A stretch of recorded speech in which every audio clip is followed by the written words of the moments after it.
né? Mas eu creio que o Senhor falou muito com cada um de nós, amém? E aos pouquinhos nós vamos compartilhando com a igreja, né? Você pode perguntar para o pessoal principalmente o pessoal que é do louvor, que se inscreveu, as experiências que cada um teve, mas foi um tempo muito bom. E uma coisa que Deus falou comigo muito forte, irmãos, e realmente parece besta, porque é uma coisa tão simples, mas que mexeu comigo, é sobre a adoração. E vocês sabem, né, desde novo eu tenho projetos e sonhos a respeito da música, né, e meu sonho era ter um gateway a cada final de semana, mas por enquanto ainda Deus não abriu essas portas. E um pastor falou sobre adoração, e ele disse a seguinte frase, ele falou, quando você vê a saída de emergência, a placa escrita saída de emergência, não é a saída, ela só indica a saída. E ele falou, a música para adoração é a mesma coisa, a música não é adoração. E aí eu fiquei me lembrando de alguns momentos que eu falei, não, hoje eu preciso entrar na presença de Deus. Aí eu ia para o meu quarto, fechava a porta, até aí estava obediente, né, ao Sermão do Monte, quando você for orar, fecha a porta do teu quarto, e o Pai que vem em secreto vai te recompensar. Só que aí eu pegava o meu violão e começava a tentar fazer um som, assim, né, eu vou preparar um ambiente para entrar na presença de Deus. E quando eu ia ver, eu estava mais tocando do que, de fato, na presença de Deus. E aí eu aprendi ontem que Deus fala muito no silêncio. Às vezes a gente precisa aquietar a nossa alma. Simplesmente aquietar e falar, Senhor, eis-me aqui, Senhor, né? Eu quero ouvir a Tua voz. E aí, com certeza, o Senhor se aproxima de nós. Então eu estou tentando fazer uma reforma aí na minha adoração, né? Espero que os irmãos também, com esses compartilhamentos, possam trabalhar isso no coração e saber que a presença de Deus é muito mais bonita, é muito mais poderosa, é muito mais majestosa do que qualquer outro elemento que a gente possa colocar para complementar ou para atrair essa presença. Qual é a única coisa que atrai o Senhor? É um coração contrito. Quando nós estamos com o coração sedento, Ele fala, né, se achegue a mim e eu vos achegarei a vós. Cara, a palavra de Deus. Eu falei, Deus é tão simples, eu não preciso de um violão, eu não preciso de um padzinho fazendo um som bonitinho, de luzes e fumaças, vários irmãos clamando, não, eu só preciso me aquietar e falar, Senhor, eis-me aqui, eu quero ouvir Tua voz.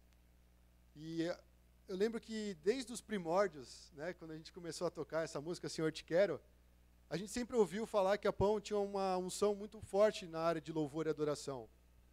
E eu acho que Deus está nos ensinando ao longo de tantos anos o que de fato é adorar. E uma das minhas passagens favoritas, que a gente já passou aqui, não fui nem eu que preguei, foi sobre a mulher samaritana. Porque aquele trecho que fala, os verdadeiros adoradores adorarão o Pai em espírito e em verdade. Eu pegava esse versículo e falei, mano, isso aí tem que ser o nome do ministério, né? Projeto J4, João 4. E aí vem várias ideias. Mas é simples. Um adorador, o Senhor vai atrás desse adorador. É como se Deus estivesse buscando por toda a terra aqueles que estão adorando a Ele. E adorar a Deus não é só esse momento do louvor.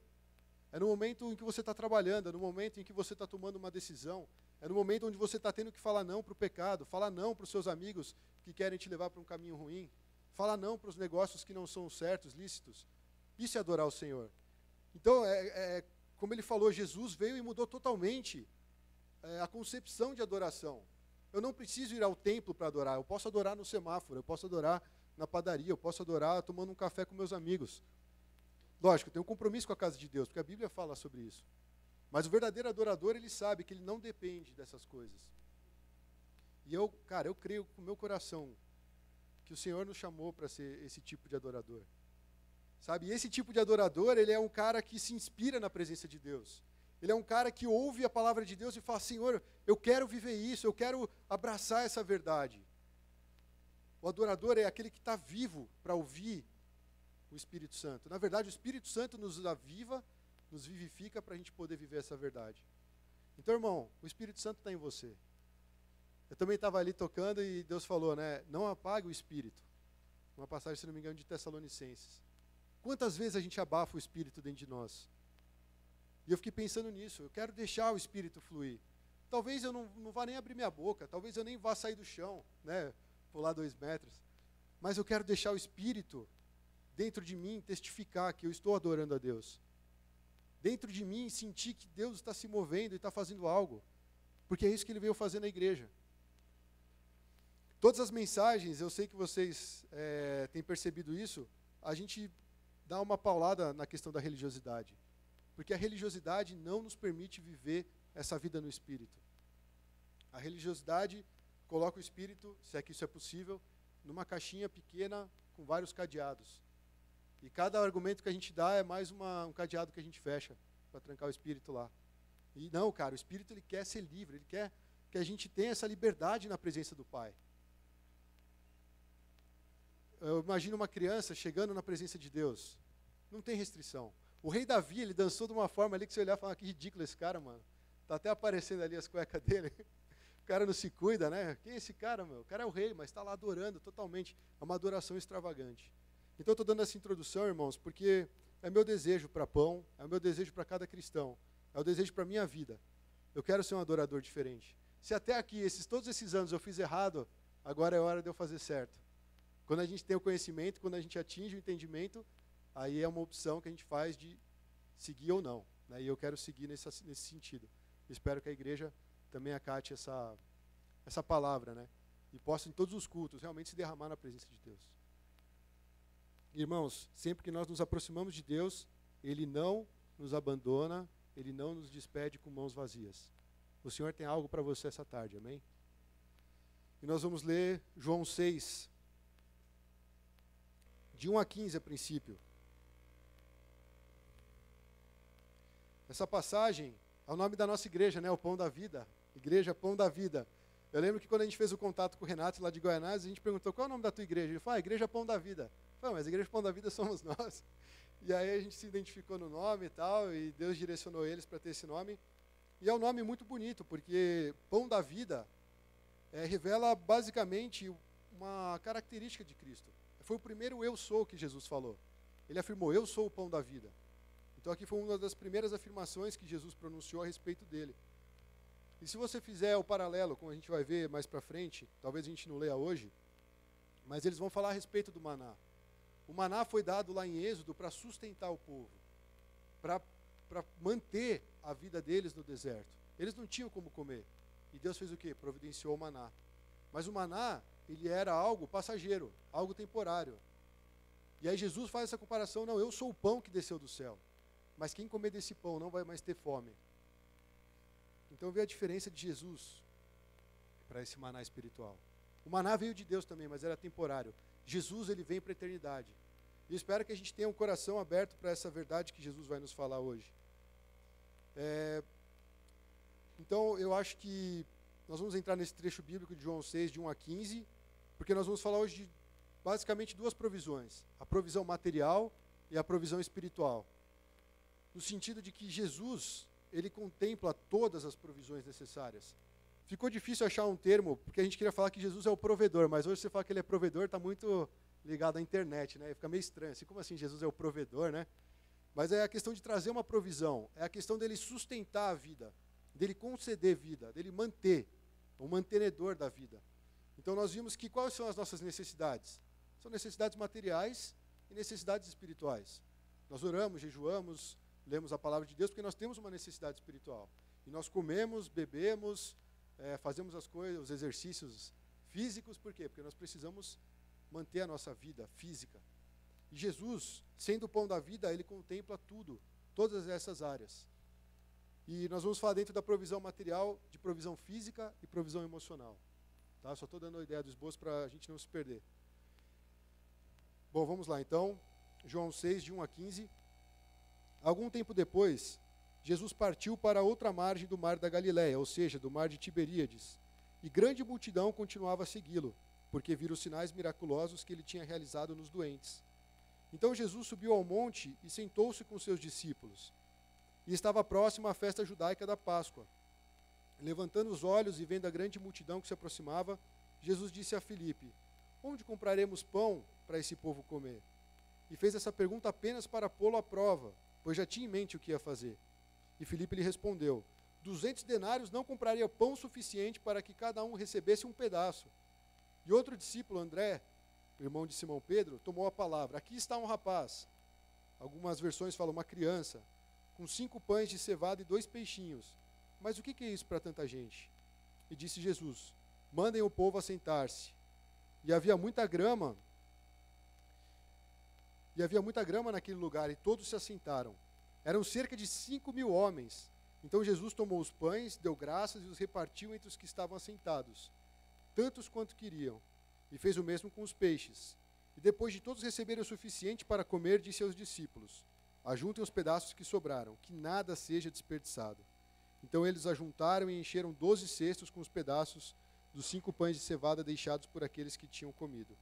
E depois de ver o sinal miraculoso que Jesus tinha realizado, o povo começou a dizer: sem dúvida, este é o profeta que devia vir ao mundo. E sabendo Jesus que pretendiam proclamar o rei, à força, retirou-se novamente, sozinho para o monte. Amém? Esse aqui é o único milagre que está registrado nos 4 evangelhos. Todos os caras que escreveram evangelhos, Mateus, Marcos, Lucas e João, registram esse milagre da multiplicação. No mínimo, ele tem uma importância que tem uma certa evidência nos evangelhos, né? Porque senão eles não teriam registrado. Se você quiser anotar para ler depois, Mateus 14, Marcos 6 e Lucas 9. É interessante porque nesse evangelho a gente vê que Jesus sentou com os discípulos, ele estava ali para ensinar os discípulos, de repente ele começou a ver que começou a juntar uma multidão. E ele virou para o Filipe e fez uma pergunta. Nos outros evangelhos, se você ler ali, você vai descobrir que, na verdade, os discípulos prefeririam que Jesus dispensasse as multidões. Sabe aquele negócio que você vê um cara nas necessidades e fala: Deus, manda alguém aqui, porque eu não sei como é que eu vou chegar nesse cara. E você ora para que Deus faça de outra forma, mas Deus quer usar você. E a gente empurra para o outro. Então os discípulos, eles falaram o seguinte: este é um lugar deserto, e já está ficando tarde. Manda embora a multidão para que possam ir aos povoados comprar comida. Só que Jesus falou: não, vocês mesmos vão alimentar essa multidão. Eu vejo que nesse trecho, Jesus, ele tem um olhar diferente para a multidão. A massa, né? Às vezes a gente não distingue a massa, a gente acha que é um blocão só, todo mundo tem o mesmo pensamento, todo mundo tem a mesma necessidade, mas dentro da multidão, cada um tem uma necessidade. Cada um precisa de uma provisão. E Jesus, ele olha para essa multidão e fala que eles são como ovelhas que não têm pastor. E aqui Jesus, obviamente, ele revela a compaixão que ele tem das pessoas. Jesus falou isso: quando Jesus saiu do barco e viu grande multidão, teve compaixão deles, porque eram como ovelhas sem pastor. Marcos 6,34. O que é compaixão? Compaixão é muito mais do que a gente sentir dó, do que a gente sentir pena. A ideia da compaixão é você olhar alguém em necessidade, você se identifica com aquela dor, com aquele sofrimento, e você faz algo possível para minimizar o sofrimento daquela pessoa. Então veja bem, os discípulos, os caras que mais andavam perto de Jesus, estavam olhando aquela galera e falaram: mano, não vai dar não, manda os caras embora, né? Manda cada um para sua casa. Cada um se vira, né? Igual, acabou o culto, não, manda os caras embora, não faz jantar não, que não vai dar conta. Vai gastar muita grana. E Jesus falou: não, vocês vão alimentar essa multidão. Só que o que me incomoda nesse trecho, eu fico pensando, sabe aquela história, o professor vai olhar na classe assim, aí fica olhando, daqui a pouco escolhe um para responder uma pergunta? Vocês já tiveram essa sensação do olhar do professor te procurar e você fica tentando se esquivar, e aí de repente: Alberto, você? Fala: não, que droga, mano. E Jesus fez isso, cara, ele olhou para os 12 assim, daqui a pouco ele parou no Filipe: e aí, Filipe, o que a gente vai fazer? Imagina o coração do Filipe, né? E a ideia que eu tenho do Filipe é que ele fez o que qualquer um faria. Ele partiu para uma ação bem prática. Ele fez uma conta rápida, não, só de homem aqui deve ter uns 5.000. Fora as mulheres e fora essas crianças que estão correndo para lá e para cá. Foi: Jesus, eu fiz as contas aqui, nem 200 denários. Eu falo que denário é o trabalho braçal de um dia. Então seria o salário de 200 dias trabalhado no MUC, né? Então imagina, é muito dinheiro. E ele falou: nem assim, cada um receberia um pedacinho de pão. Imagina, você vai num churrasco lá da Pão da Vida e você só consegue comer um pedacinho de pão. Você sai frustrado, né? E aí Filipe fez aquela lógica, falou: não dá, não tem como. Aí apareceu mais um discípulo, né, o André, ele foi realista, mas ele foi mais razoável que Filipe. Ele falou: no meio da multidão, eu vi um molequinho lá, e chamei ele, ele tem 5 pãezinhos e 2 peixinhos. No diminutivo, né, peixinho, devia ser uma sardinha. E aí ele falou: mas o que é isso para tanta gente? Esse trecho, ele mostra que Jesus, ele sabe trabalhar com o pouco que está na nossa mão. E aqui talvez seja meio estranho pregar isso, se nós formos trazer isso para a nossa área financeira, vamos dizer. Mas, cara, todo mundo sobrevive nesse mundo. Alguns mais ansiosos e preocupados com os recursos do que outros. Mas, cara, eu já vi, que nem o pastor da Gateway lá, o cara tem 8 filhos. Eu falei, mano, quanto que esse cara ganha para sustentar 8 crianças? Ou então o filho mais velho já está trabalhando, o segundo também, o terceiro também, e está ajudando a sustentar a casa. Mas 8 crianças, imagina, alimentar 8 crianças. Tem que ser a provisão de Deus. Por isso que nós estamos falando de uma provisão física. Jesus não veio só para resolver um problema espiritual. Nossa, nós somos pecadores, não temos como chegar a Deus, e Jesus veio, morreu por nós, e nos deu acesso ao Pai, e agora nós vamos, cada um por si, viver essa vida na nossa força. Não, ele traz provisão física, na área física, na área material. Um exemplo disso, eu posso citar lá em casa. Minha mãe, ela era professora, e quando ela teve eu, a minha irmã mais velha, ela parou de trabalhar para cuidar da gente, e aí depois, quando teve a separação, ela teve que voltar para o mercado de trabalho. É mais ou menos assim, Alberto, você não precisa ser mais ministro. O que eu sei fazer? Eu sou publicitário, eu vou voltar para o mercado, mas eu já estou desatualizado. Mas quem vai me sustentar? Deus. E foi assim que aconteceu com ela. Ela voltou, e o emprego que ela conseguiu entrar foi o que nos ajudou na nossa formação, e ela ficou lá 25 anos. Isso é um testemunho da parte de Deus, porque, humanamente falando, seria muito difícil ela se recolocar no mercado, seria muito difícil sustentar 3 crianças e pagar estudo, alimentação e tudo mais, e eu creio que cada um aqui tem um testemunho da provisão de Deus. Então, quando a gente vê sobre isso, sobre esse trecho, a gente vê que, até na questão da alimentação, Deus supre a nossa necessidade. Deus, Ele sempre vai suprir. No sertão era muito visível, às vezes a gente ficava preocupado como é que ia ser a questão lá da nossa alimentação, como é que seria o povo, se ia receber a gente ou não.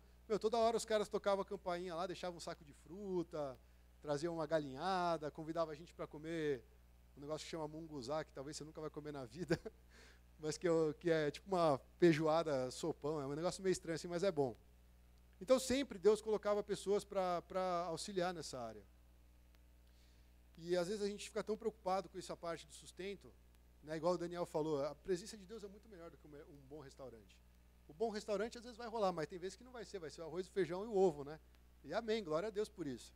Não é todo dia que a gente come picanha, mas Deus nunca vai deixar faltar. E aqui a gente vê isso. Jesus se compadeceu da multidão.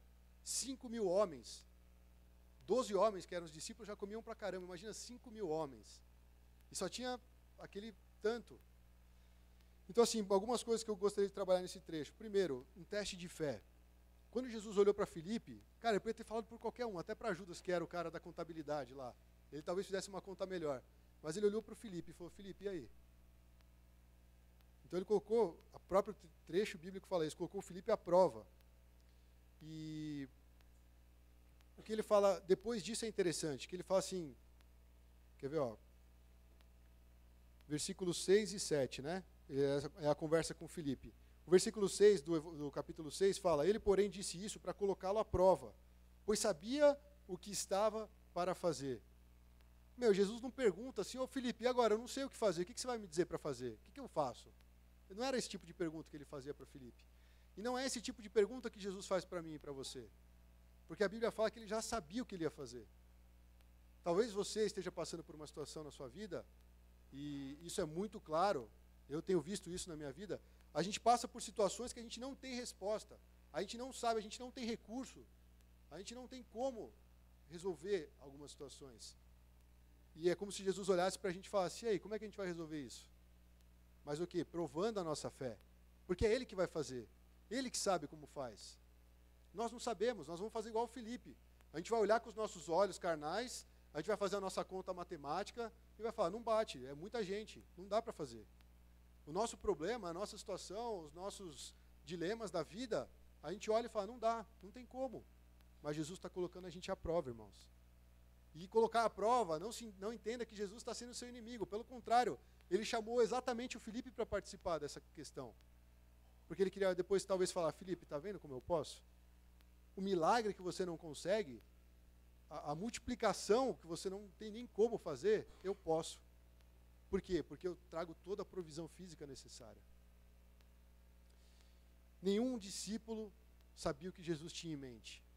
A situação que nós passamos hoje, particular, cada um está passando uma situação particular.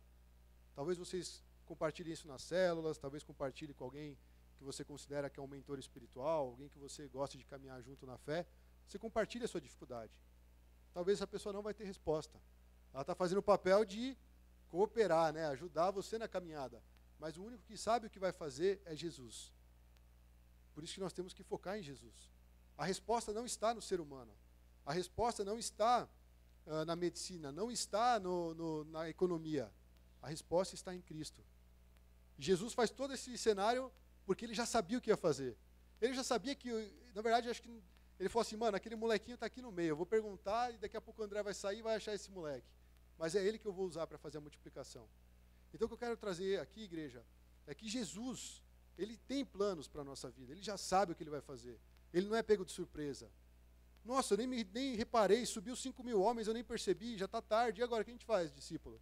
Não é isso que ele fez. Ele falou, já sei o que eu vou fazer, mas eu quero saber, e aí, discípulo, como é que vocês estão enxergando essa situação? E vamos lembrar que nos outros evangelhos todos falaram, manda embora, não tem como. Então isso aqui é uma prova de fé, que todos nós vamos passar e talvez já estejamos passando, amém?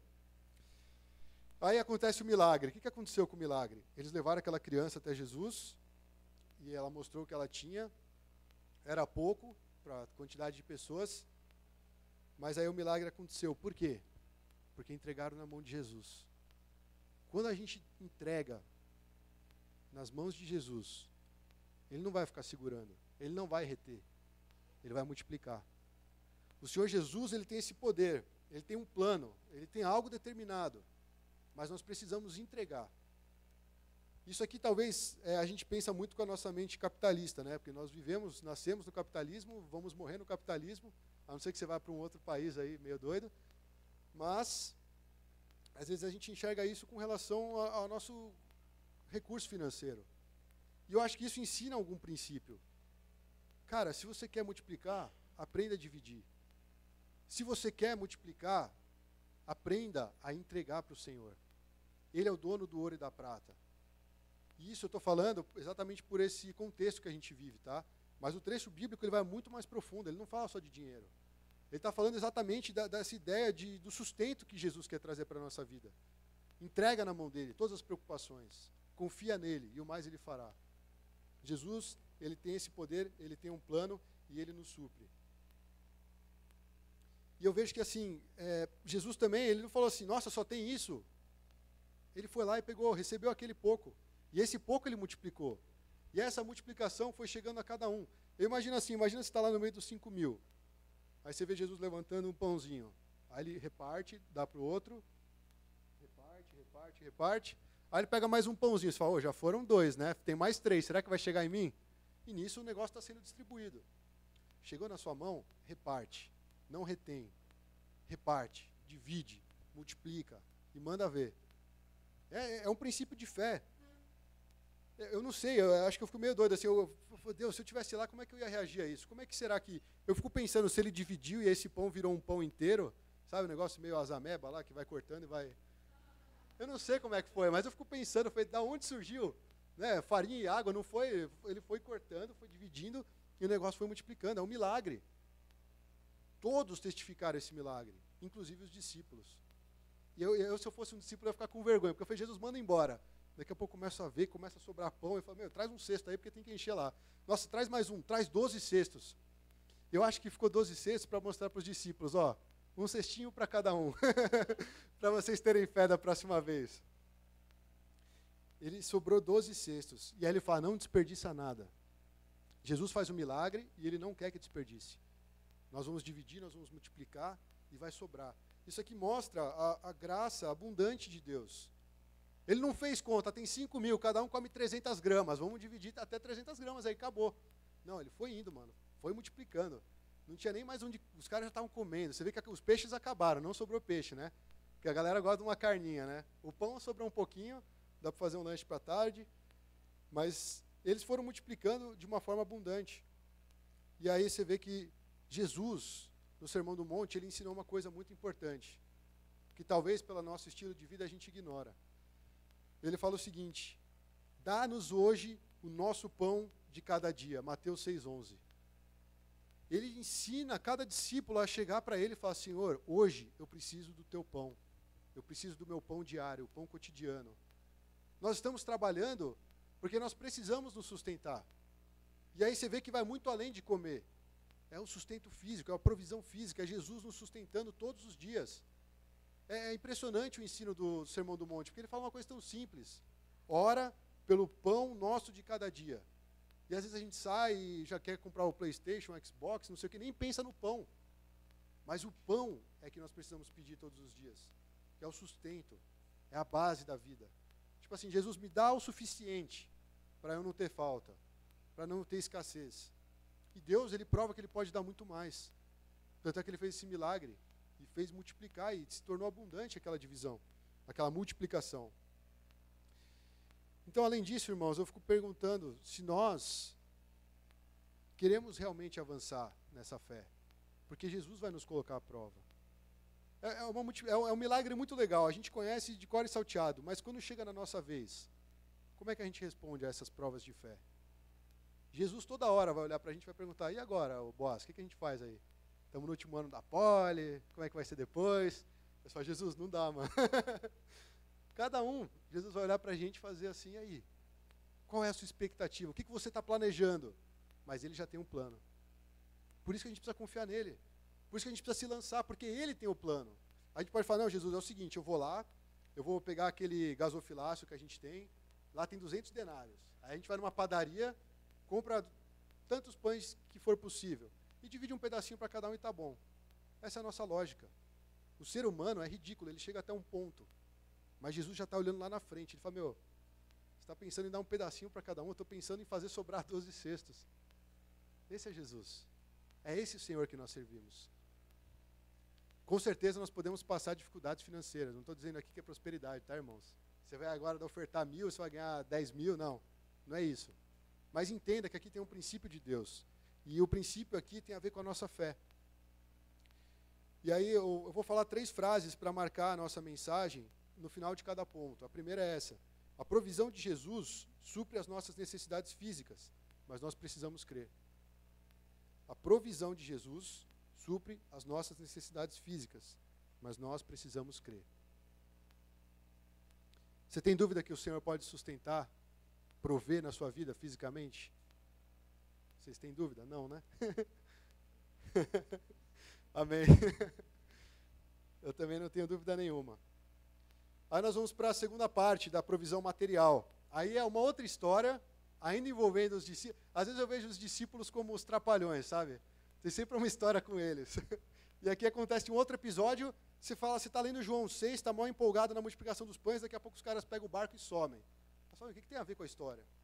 Mas ainda assim, Jesus, ele está provando os discípulos, e nós vamos ver na área que Jesus está provando esses caras. João 6, do 16 ao 21. É o primeiro ponto, parte B, isso. O trecho bíblico fala o seguinte: ao anoitecer, os seus discípulos desceram para o mar, e entraram no barco e começaram a travessia para Cafarnaum. Já estava escuro e Jesus ainda não tinha ido até onde eles estavam. E soprava um vento forte e as águas estavam agitadas. E depois de terem remado cerca de 5 ou 6 quilômetros, viram Jesus aproximando-se do barco andando sobre o mar, e ficaram aterrorizados. Mas ele lhes disse: sou eu, não tenham medo. Então se animaram e receberam no barco, e logo chegaram à praia para a qual se dirigiam.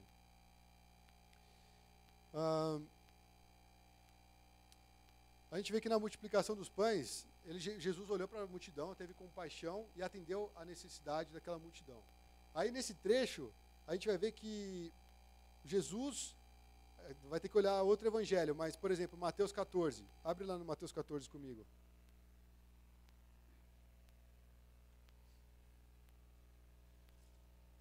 Porque assim, você lê João, mó de boa história, né? Eles entraram no barco, começou a ficar agitado, Jesus apareceu, eles entra aí, Jesus, e ficou tudo beleza e chegaram do outro lado. Mas a história não é bem essa. Mateus 14, 22 em diante, fala assim, que logo em seguida o quê? A multiplicação dos pães, quando Jesus já tinha alimentado as multidões, ele obrigou os seus discípulos a entrarem no barco e ir à frente dele para o outro lado, enquanto mandava as multidões para casa. Ele falou, é o seguinte, eu olho para essas multidões e eu me compadeço delas. Vocês não, vocês estão agitados aí, vocês já encheram a pança, vocês estão meio cansadão. Entra no barco e vai para o outro lado. Obrigou eles a entrarem no barco. Mas ele ficou lá para despedir as multidões. A multidão, desculpa. E tendo mandado para casa, subiu ao monte para orar em particular. Ao anoitecer, ele estava ali sozinho. E aí, enquanto isso, o barco já estava bem longe da terra e era sacudido pelas ondas, pois o vento era contrário. E já em alta madrugada, Jesus foi até eles andando sobre o mar. E quando eles viram Jesus andando sobre o mar, os discípulos se assustaram e disseram, é um fantasma, e gritaram de medo. Olha o cenário que Mateus já traça. É a mesma história. Mas ele falou a real, ele expôs mais os discípulos, né? João foi meio assim, vamos omitir essa história, porque fica feio para a gente, né? Nós somos os 12 de Jesus, falar que a gente teve medo, ficou berrando lá. Né? Não, e o Mateus falou, não, vamos falar tudo. E aí falou que quando viram Jesus andando sobre a água, né, o próprio Jesus falou, tende coragem, sou eu, não temam. E aí Pedro, aquela história maravilhosa, né? Pedro falou assim, ó, se é você mesmo, Senhor, manda que eu vá até o Senhor sobre as águas. E aí ele falou, vem. E aí descendo do barco, imagina essa cena, irmãos. Pedro descendo do barco, dando um passinho nas águas agitadas, não está tudo tranquilo assim, tipo gelo, sabe? Aí você consegue andar, não. Estava agitado. Ele foi lá e começou a andar sobre as águas. E ele foi até o encontro de Jesus. E aí quando percebeu o vento, ele teve medo e começou a afundar e gritou, Senhor, salva-me. Imediatamente, a palavra fala, imediatamente, Jesus estendeu a mão, segurou e disse, homem de pequena fé, por que duvidaste? Cara, pensa, o cara afundou. E ele falou, Jesus me salva, não tem mais o que fazer, estou perdido. Jesus foi lá, primeira coisa, Jesus se compadeceu, né? Ajudou, mas Jesus censurou. Falou, homem de pequena fé, por que você duvidou? Mais uma vez, a nossa fé é provada na adversidade. E aqui nós estamos falando de uma provisão emocional. Por que eu estou falando de uma provisão emocional? De onde eu estou tirando isso? A Bíblia fala que os discípulos tiveram medo. Agora, pensa comigo, onde que eles estavam? Eles estavam no mar, onde eles costumavam pescar. A Anacan mostrou um mapa, né? É ridículo, né? Uma bolinha assim no mapa. Lógico que tem a escala, tal, quem gosta de geografia aí sabe explicar melhor que eu. Mas é um mar pequenininho assim. Falou que eles andaram 5 quilômetros e já estava na metade. Então, os caras do triatlo ali conseguem atravessar tranquilo, né? Eles estavam na metade e começou aquele agito todo. Meu, os caras viviam pescando lá. É tipo assim, você vai todo dia para o mesmo trabalho, senta na mesma mesa, tem as mesmas pessoas ao seu lado. De repente você começa a ter medo. Medo de falhar, medo de ser reprovado, medo de ser julgado, medo de avançar. E Jesus fala, por que você está duvidando, homem de pequena fé? Ou mulher de pequena fé? Jesus, ele está ali para trazer uma provisão emocional.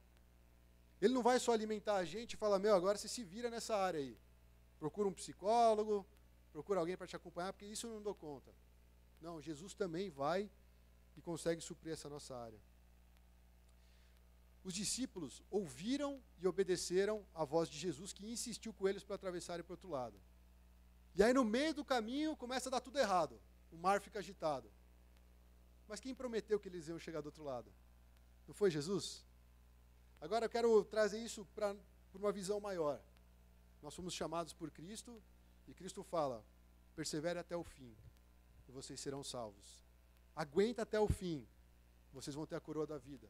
Aguenta até o fim que vocês vão ter a vida eterna. Eternamente vocês vão estar adorando a Deus, vocês vão estar nos céus, vocês vão estar salvos. No meio da caminhada, vem as tempestades. No meio da caminhada, o mar começa a ficar agitado. Da vida que nós estamos acostumados a viver. E aí a gente fala, Jesus, não dá mais. E a gente afunda como Pedro. Primeira coisa que Jesus faz, dá a mão, tira lá da água, né, desafoga o cara, e depois fala, meu, por que você duvidou? Eles tinham acabado de ver a multiplicação dos pães. O cestinho estava tudo molhado lá no barco. Estava lá a prova física de que Jesus já tinha operado milagres. Mas eles no barco, no ambiente onde eles costumavam trabalhar e viver, eles se sentiram perdidos, desolados. Eles foram tomados por medo, por temor. E realmente, eu acho que eles falam assim, não dá mais, cara, vamos abandonar o barco, cada um por si agora. Sei lá o que a gente vai encontrar nesse lago aí, né? Não sei se é mar, lago. Mas aqui a gente vê que Jesus, ele traz uma provisão para essa área emocional. É tipo assim, não temas, sou eu. Eu que estou nesse negócio. Jesus se aproxima de nós no meio da dificuldade e fala, eu estou aqui. Jesus foi até os discípulos. Engraçado, porque Jesus fala assim, ó, vai indo, deu uma ordem, vai. E é o que a gente está fazendo na nossa vida. Jesus fala, vai, você vai, pela fé. Aí quando você começa a afogar, a gente começa já a sentir, né? Não, Deus, você está longe, eu não estou te vendo, não sei o quê. E Jesus vem ao nosso encontro. Por quê? Porque Ele tem provisão para nossas emoções. A gente é muito abalado, irmãos, nas emoções. Fisicamente nós podemos ser fortes. A gente está aqui, aquela cara, sorrindo, abraçando o irmão, cumprimentando. Mas lá na alma, como é que está o nosso estado? Como é que está dentro do seu coração? Jesus quer trazer provisão para essa área. Jesus quer fazer um milagre. Eu já compartilhei aqui do meu coração endurecido, né? Que Deus foi quebrando aos poucos. É algo que não adiantava você chegar para mim e fazer uma palestra sobre o coração endurecido. Eu ia ouvir tudo, cara, ia anotar tudo. Ia até responder uma prova, um questionário. Mas o meu coração ia continuar no mesmo estado. Jesus precisou chegar e falar, Alberto, o que está acontecendo? Por que você está duvidando? Onde você acha que eu não posso trazer uma provisão para essa área? E Jesus faz o milagre. Jesus cura. Jesus tira, limpa e faz de novo. Ele faz tudo novo. Por isso que nós temos que nos apegar ao Senhor. Não só no momento do louvor, onde a gente canta palavras bonitas, mas no meio do barco, que está lá, indo para lá e para cá, e a gente não sabe o que fazer, olhar para Jesus e falar, Senhor, vem, porque eu te amo. E a minha vida é sua. O pastor Renato contou um testemunho, vocês conhecem o pastor Renato, né? De Guaianazes. E ele testemunhou isso para a gente, foi muito próprio, né, para o momento. Ele falou que ele, acho que eu talvez já contei, desculpa, eu estou ficando velho, eu vou repetindo as histórias. Se eu não contei, glória a Deus, vai ser novo para vocês. Se não for novo, vocês vão guardar no coração, porque vai ser bom para cada um. E um dia ele vai estar aqui contando, vocês vão falar, Alberto já falou isso 3 vezes. Aí o pastor Renato falou que ele estava desesperado, porque ele tinha sido contaminado com mercúrio, os caras afastaram ele do emprego, e ele começou a ter várias consequências do corpo estar contaminado. Começou a ter muita dor de cabeça, enjoo, não dormia, teve insônia. E aí ele falou assim que ele ficava desesperado e falava, meu, eu estou morrendo, me leva para o médico, me leva agora que eu estou morrendo. A família pegava ele, levava para o médico, aí o médico examinava e falava assim, ele não tem nada. E aí, o que você está sentindo? Não, doutor, eu estou doendo, eu vou morrer, eu estou sentindo, eu vou morrer hoje. E ele ficou nesse desespero. Ele falou que ficou meses nesse desespero. Imagina, você sempre achando que era o seu dia, aquele dia. E esse dia não chegava, né? Falou, nossa, estou fazendo hora extra aqui, pelo amor de Deus, o Senhor vai me levar. E ele disse que um dia ele estava orando no quarto, na verdade ele estava sentindo essas coisas, e sempre sendo atormentado, você vai morrer, acabou, game over. Ele falou que um dia ele se encheu, e aí ele fez igual aquela mulher lá do quarto de guerra que saiu berrando na casa, né? Ele falou assim, diabo, é o seguinte, se eu for morrer, hoje, agora, eu vou estar com Cristo, e isso basta. Ele falou que depois daquele dia, ele nunca mais teve medo de morrer e está vivo até hoje. Glória a Deus, né? Mas o que eu estou querendo dizer, a emoção dele estava abalada, a alma dele estava ferida e ele não sabia sair daquilo. Ele estava igual Pedro. Ah, fui até Jesus todo alegre, nossa, mas agora fui contaminado com mercúrio, eu fui demitido do meu emprego, eu estou num processo que eu não ganho esse processo, como é que eu vou viver? Afundou, vou morrer. E aí o dia que ele agiu por fé, teve a convicção, ele viu o livramento do Senhor. E ele dá testemunha, é muito legal ele contando, né? Ele vai rindo e tal. Você olha para ele e fala assim, nem parece que você passou por isso, irmão. Ele fala, só eu sei o que eu passei. E assim, né, cada um de nós. Você já está passando por coisas, quando você contar, é mesmo, você passou por isso? Passei, cara. Mas Jesus me ajudou. Jesus trouxe a provisão emocional na minha vida. A gente é muito fácil de ser ferido, irmãos. A gente só tem a cara bonitinha, mas lá dentro, às vezes, o negócio está tenso. Precisamos convidar Jesus para entrar e transformar o nosso coração. Jesus gosta de fazer reforma, eu creio, né? Ele vê o Pedro lá e falou, mano, o cara estava andando sobre as águas. Quem é o outro humano que vai andar sobre as águas na história da humanidade? Mas ele começou a sentir um ventinho e falou, não, peraí, não dá mais. E afundou. Eu não sei qual que é mais incrível, a multiplicação dos pães ou o Pedro andando sobre as águas. Vamos fazer uma votação aí? Não dá para saber. Agora, o interessante é que o medo, ele sumiu na presença de Jesus. Quando Jesus se apresentou e falou, sou eu, cessou. Aquele problema que surgiu devido às situações, à circunstância, foi logo aquietado na presença do Senhor. Nós precisamos da presença de Jesus. Não é um remédio. Jesus não é peraí, estou com dor de cabeça, Jesus vem cá, opa, tomei um golinho de Jesus, agora estou bem. Não, nós precisamos dele, da pessoa dele na nossa vida.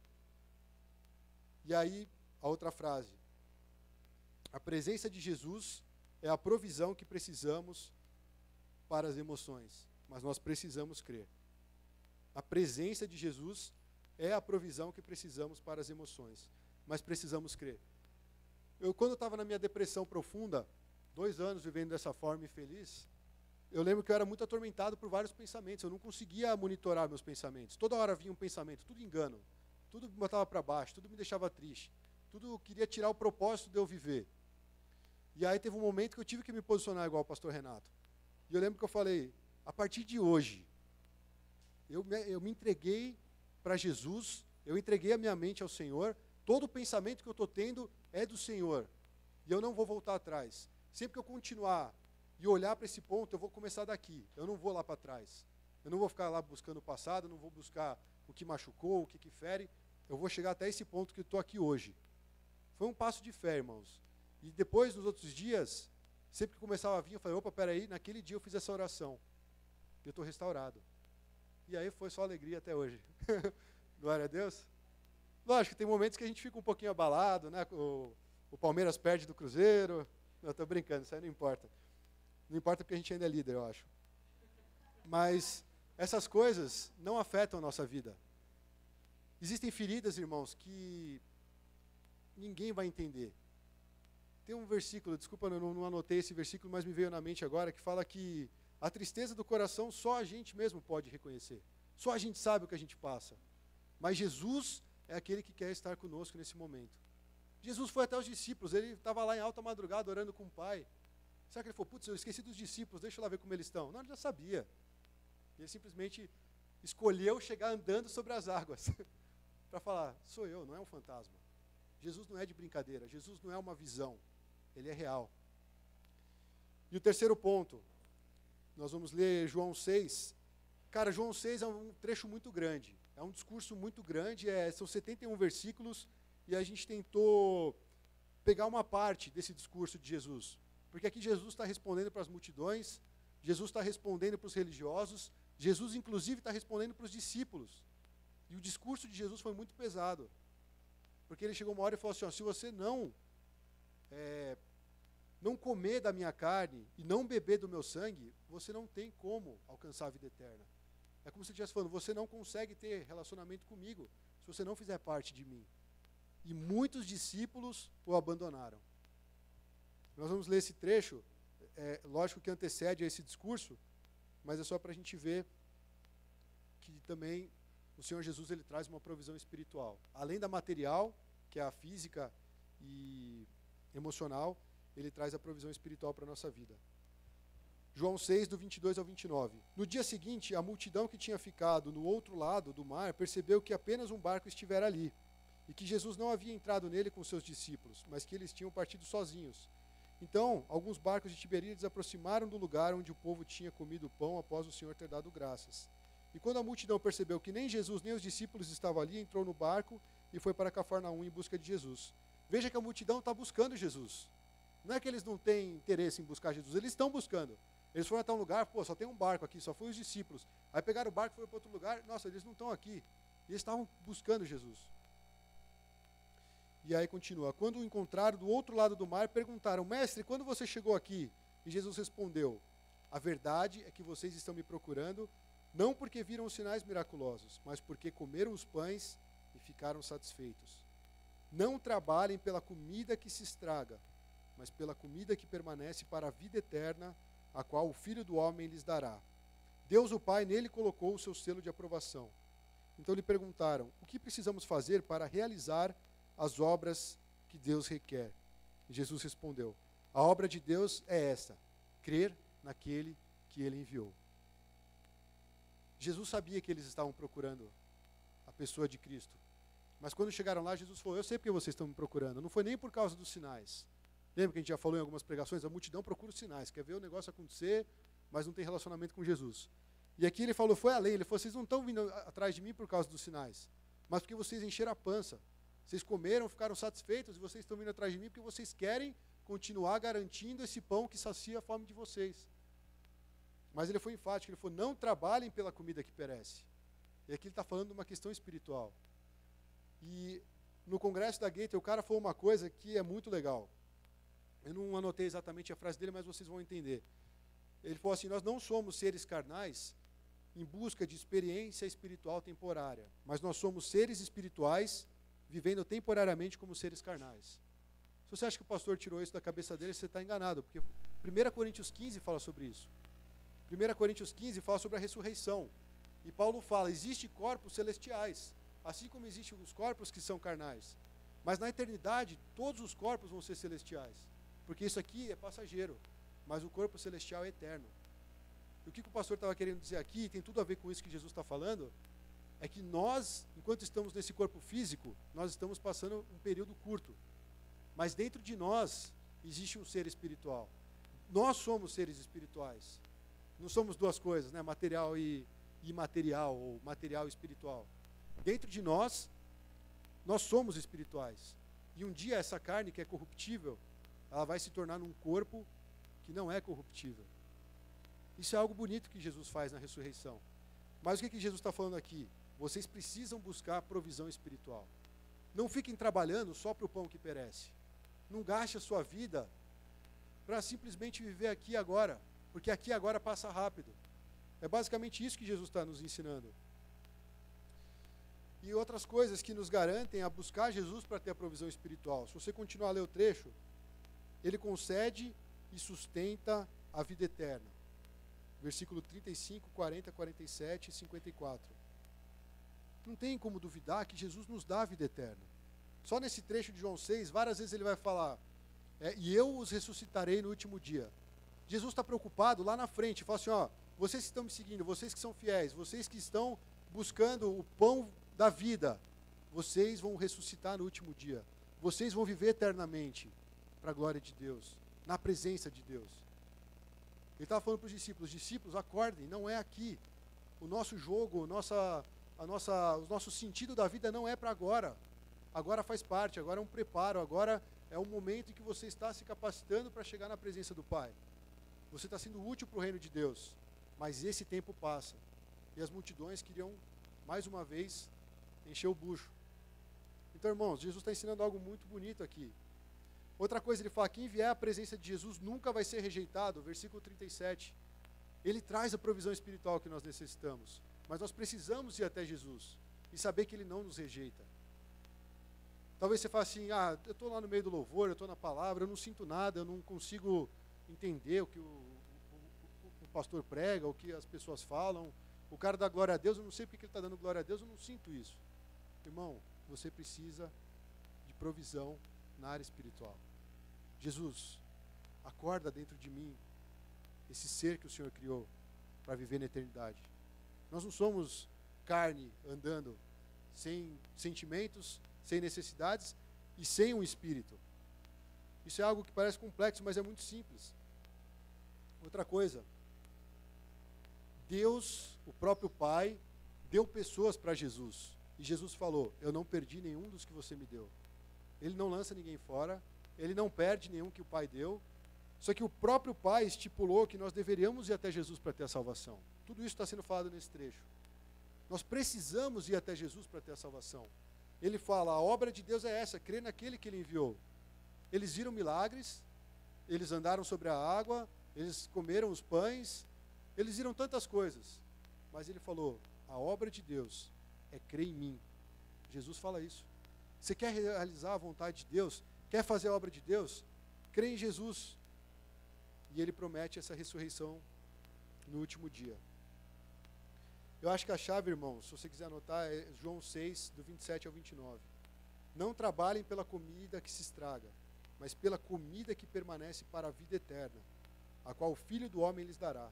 O próprio Jesus vai dar essa comida que permanece para a vida eterna. E lá na frente ele faz a declaração, eu sou o pão da vida. Eu sou o pão vivo que desceu do céu.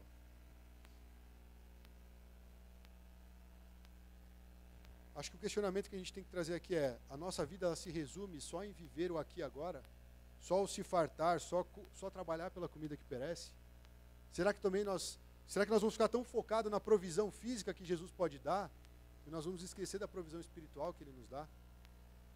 E Jesus faz uma coisa forte, Ele fala aquele discurso todo, e de repente, eu não consigo aguentar esse discurso.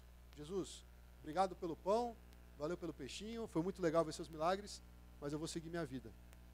Eu não consigo enxergar a minha necessidade espiritual. E Jesus olha para os seus discípulos e fala, vocês também querem ir? Cara, é uma palavra pesada. Eles estavam andando com Jesus há um tempo já. E eles já tinham experimentado muitas coisas. E ele fala, e aí, discípulo, vocês também vão querer se retirar? E Pedro fala, Jesus, para onde iremos nós? Não tem outro lugar para nós irmos. Para quem, né? Não é para onde. Não tem ninguém que nós possamos recorrer. E essa declaração mostra que eles criam no Filho de Deus. De repente tinha um cara lá que também multiplicava pães, eles poderiam estar com aquele cara e ser saciado a vida inteira. Mas Pedro sabia que o único que tinha palavras de vida eterna era Jesus. Provisão espiritual. Todos os dias, irmãos. E eu creio que essa provisão espiritual, ela vem a partir do nosso ato de adoração a Jesus. De nós realmente olharmos para Jesus e falar, Senhor, eu te amo. O Senhor me salvou, o Senhor me restaurou. E esse ato de adoração é algo que Deus nos dá como ser espiritual. Você não tem opção, você acorda, você já está respirando, você dorme, você continua respirando. Alguém aqui consegue determinar que não vai respirar? Por quê? Porque o ser humano, fisicamente falando, precisa respirar. E da mesma forma, nós como seres espirituais, nós fomos criados para adorar. E aí tem aquelas frases, né, que falam assim, todos adoram, a questão é o que nós estamos adorando. E aqui muitos estavam adorando a provisão física, a provisão material. E quando chegou na parte espiritual, não conseguiam ir além. E Jesus falou, se não comer da minha carne, se não beber do meu sangue, vocês não vão ter a vida eterna. Isso é para nós, irmãos. Nós precisamos participar dessa natureza. Aí vem a outra frase, né, a terceira frase que eu falei que eu queria fixar. O próprio Jesus é a provisão que nós precisamos para a nossa vida espiritual. E para isso nós também precisamos crer. O próprio Jesus é a provisão que precisamos para a nossa vida espiritual. Então, só para retomar, para a gente concluir, Jesus veio ao mundo como provedor e mantenedor dessa verdadeira vida. E apenas nele nós podemos suprir as necessidades físicas, as necessidades emocionais e espirituais. Só ele pode suprir totalmente essas áreas. Não vai ter o marido, ou namorada, ou esposa, ou mãe, ou amigo, ou trabalho que vai suprir essas áreas. Só Jesus vai suprir a área física, a área emocional e a área espiritual de forma integral em cada um de nós. E aí as três frases. A provisão de Jesus supre a nossa necessidade física. Jesus provê para suprir a nossa necessidade física, né? A presença de Jesus é a provisão que nós precisamos para as emoções. E o próprio Jesus é a provisão que nós precisamos para a vida espiritual.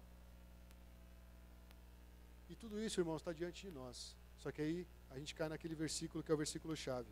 A obra de Deus é essa: crer naquele que Ele enviou. Amém? Nós precisamos crer, irmãos, no pão da vida. E a mensagem é essa que eu queria compartilhar com vocês. Eu gostaria de convidar a igreja para ficar de pé para nós orarmos.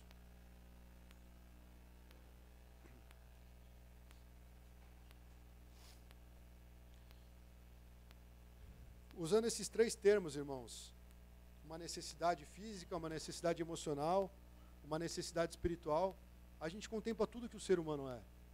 Tudo que você precisa, tudo que eu preciso, pode ser suprido em Jesus. Eu não sei se você consegue enxergar isso, mas nesse momento, nesse tempo de oração, eu gostaria de convidar cada um para se entregar na presença do Senhor. E deixar que Ele realmente venha a ser esse pão da vida, o pão que desceu do céu, para saciar todas essas necessidades. Para saciar o seu apetite físico, emocional e espiritual. O Senhor, Ele quer realmente trazer provisão para todas as nossas áreas da nossa vida. E Ele não tem falta. O Senhor é um Senhor que dá com abundância. Então confie nesse Jesus. É o Jesus da palavra de Deus, é o Filho de Deus. Ele é aquele que tinha que vir ao mundo e que nos traz a provisão necessária. Então ore ao Senhor, comece a orar ao Senhor. Senhor, nós nos apresentamos diante do Senhor sem reservas, porque nós sabemos que é o Senhor que traz toda a provisão necessária para nós, Jesus. Nós queremos nos lançar na Tua presença, Senhor, dizendo que nós confiamos em Ti, Senhor, mesmo quando o mar parece agitado, Senhor, mesmo quando os ventos são contrários, Deus. Nós cremos que o Senhor traz toda a provisão necessária, Jesus. Nós queremos declarar que o Senhor é o único que pode satisfazer a nossa alma, Senhor. O Senhor é o único, Deus, que pode nos ajudar nas nossas fraquezas físicas e emocionais. O Senhor é o nosso Deus, Jesus. O Senhor é o pão da vida. Nós queremos comer desse pão. Nós queremos nos alimentar do Senhor. Nós queremos viver com o Senhor. Nós precisamos de Ti, Jesus. Senhor, eu duvido que alguém aqui não tenha uma necessidade em alguma dessas áreas, Senhor. Eu mesmo, Senhor, eu estou aqui na Tua presença porque eu tenho tantas necessidades, Senhor, que o ser humano não pode suprir, que uma instituição não pode suprir, que uma religião nunca vai suprir, Senhor. Mas o Senhor supre. O Senhor é o provedor, o Senhor é aquele que nos mantém, é o Senhor que dá a vida. Nós queremos buscar no Senhor. O Senhor é a fonte de tudo, de todos os recursos necessários. É o Senhor, Jesus. Nós queremos nesse momento, Deus, orar a Ti, reconhecendo que o Senhor provê todas as coisas da nossa vida, que sem Ti nada podemos, sem Ti nada somos. Nos desperta para essa realidade, Jesus, e venha com provisão em todas as áreas que forem necessárias. Nós queremos Te convidar, Senhor, porque nós sabemos que o Senhor não invade o nosso coração, o Senhor não invade a nossa vida, mas o Senhor espera ser convidado. E Jesus, nós queremos convidar o Senhor dizendo que nós cremos em Ti, que o Senhor é o Cordeiro de Deus que foi imolado antes da fundação do mundo, para nos salvar, para limpar do pecado, para curar as feridas. O Senhor levou na cruz todas as nossas dores e enfermidades.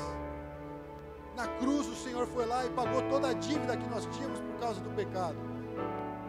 O Senhor nos supre de todas as áreas.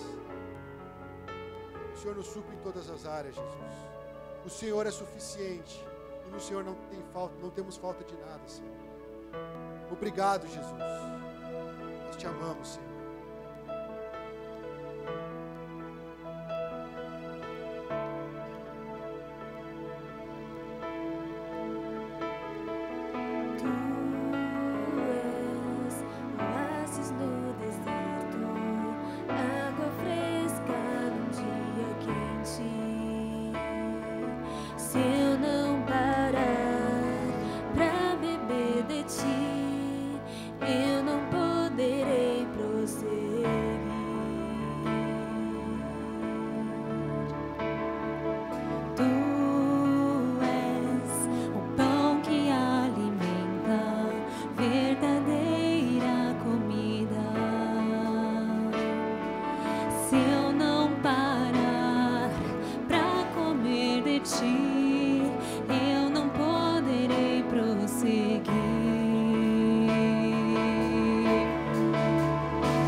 Tu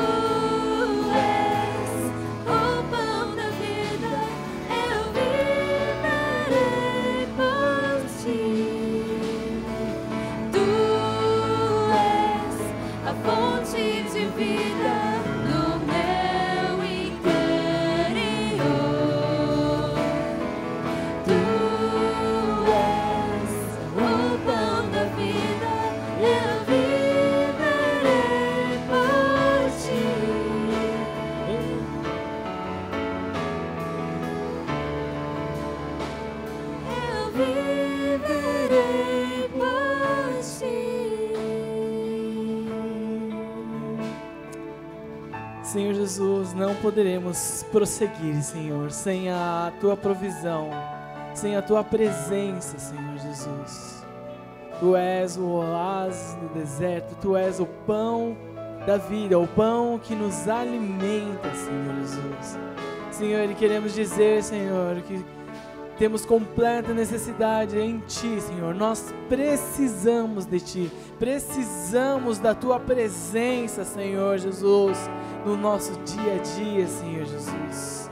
E Deus, faz, Senhor Jesus, crescer, faz nós percebermos, Senhor Jesus, a necessidade, Senhor Jesus, desse pão, Senhor Jesus, dessa água na nossa vida, Senhor Jesus.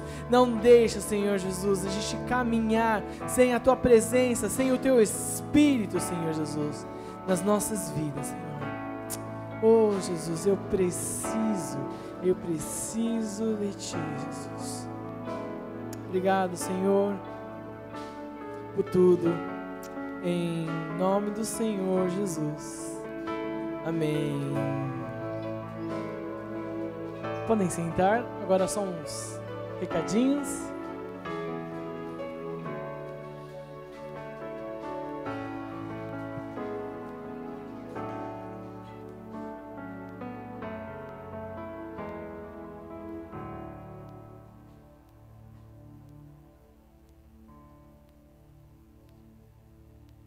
Bom, irmãos, antes de encerrar o culto, só 2 recadinhos. O primeiro é que nós estamos aceitando doações.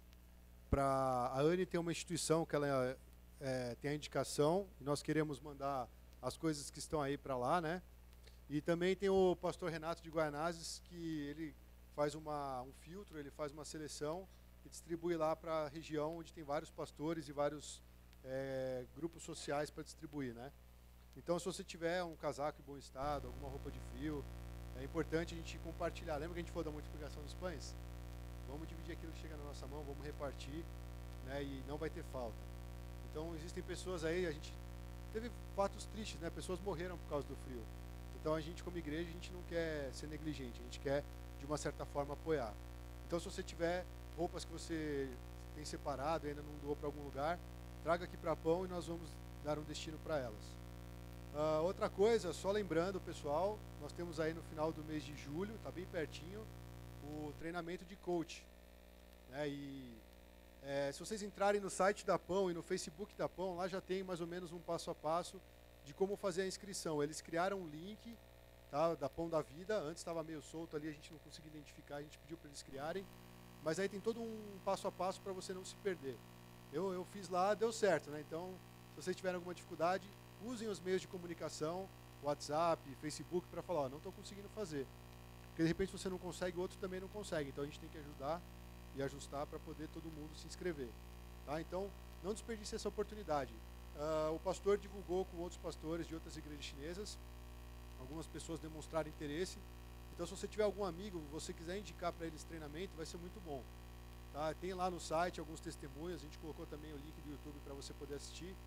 Então, assim, tudo está explicado no site, tem muita informação, tem os testemunhos. Lá você vai conseguir avaliar exatamente qual que é o foco do treinamento.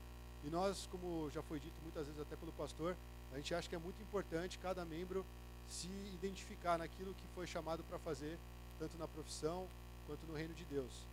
Então, o objetivo desse planejamento de vida através do coach é exatamente trazer essas ferramentas para cada um, entendeu? Então, não esquecem de fazer a sua inscrição e o pagamento via site, tá? O Enoque está me lembrando aqui, já faz 3 semanas, eu sempre esqueço, tem o acampamento do Inter, e a Paula acho que divulgou, né, que está bem no limite, dia 3 é o limite, 360.